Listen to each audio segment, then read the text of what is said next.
My heartiest congratulations to Narendra Modi and the BJP and the NDA on this historic day.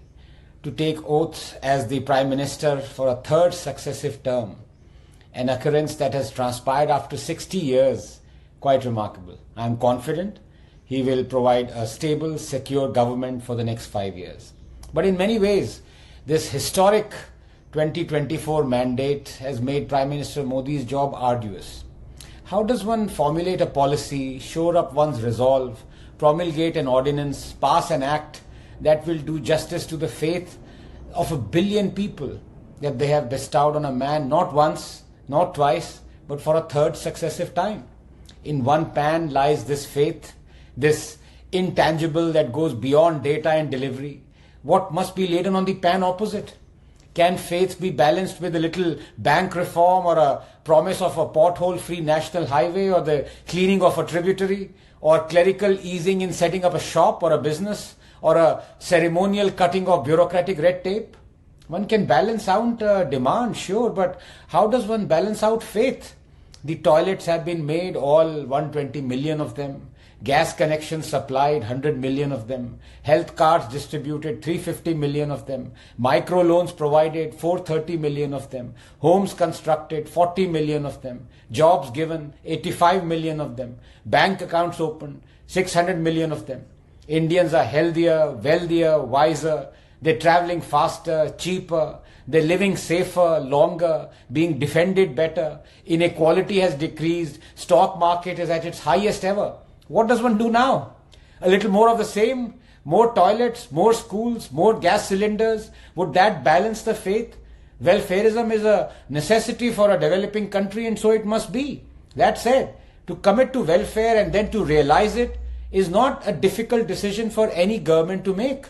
Every politician is elected on the promise of delivering welfare.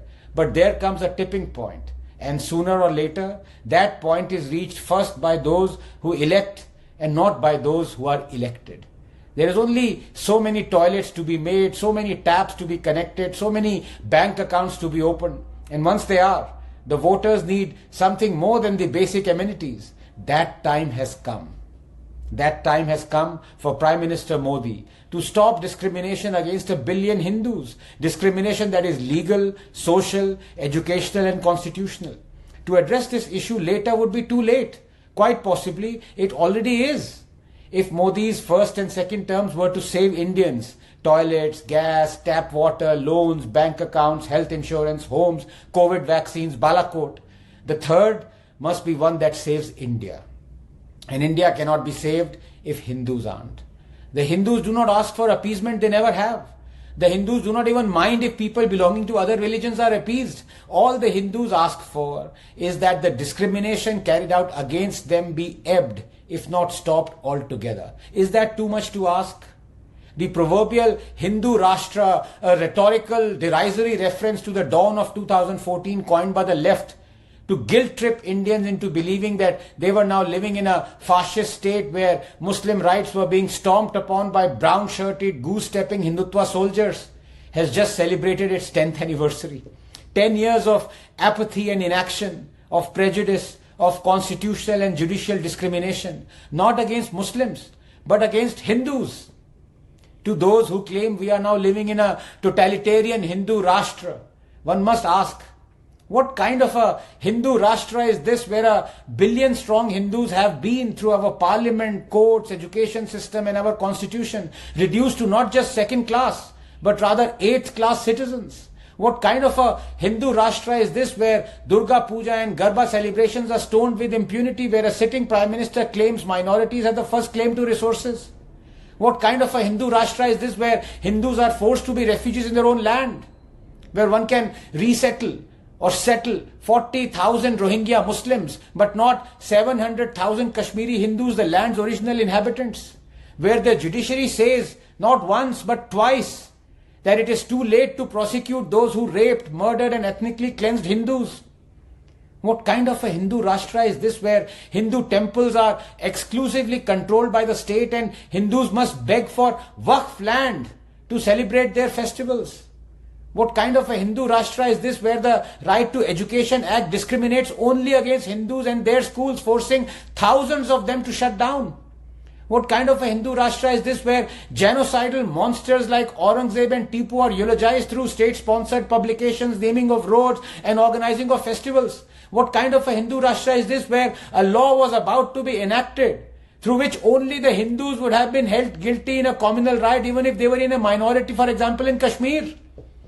What kind of a Hindu Rashtra is this where court judgments like the Sabarimala and legislative enactments like the Hindu Code Bill purport to reform only Hindu religious practices, but dare not touch practices of other religions, and if they do, their decisions are promptly reversed like in the Shah Bano case?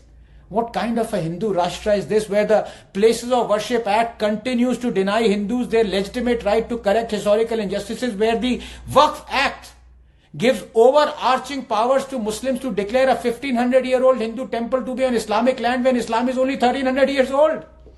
If this is how a Hindu is rewarded in a Hindu Rashtra, honestly, he'd much rather be in a Muslim Rashtra, because then at least there'll be no pretense of equality. A kafir will get what he deserves. Prime Minister Modi, I'm sorry, but all religions are not the same. Sarv Dharma Sambhav is a cool aid we and a billion others have been forced to gulp down for generations. It has guilt-tripped us into a downward spiral of self-loathing. Please understand, for India to survive as a plural, all-accepting land, Hinduism and Hindus must survive. And they will not, as long as we have legislations that discriminate against Hindu temples, Hindu schools, Hindu rights, Hindu refugees and Hindu history. The Waqf Act must be abrogated. So must the Places of Worship Act and the Temple Endowment Act. Right to Education Act must be amended. Kashmiri Hindus must be resettled in the valley. Predictably, there would be millions who would oppose this, for they want discrimination against Hindus to continue. This is the means to an end that their religion demands from them in return for heavenly rewards. They will seed and sprout 1,000 Shaheen Baghs. They will block roads, light up campuses, write column yards here and abroad. Let them. You must stand up to them, Mr. Modi. This term, Narendra Modi, you need to fight for our survival, not yours. You need to choose dharma over coalition dharma. Will you? Can you?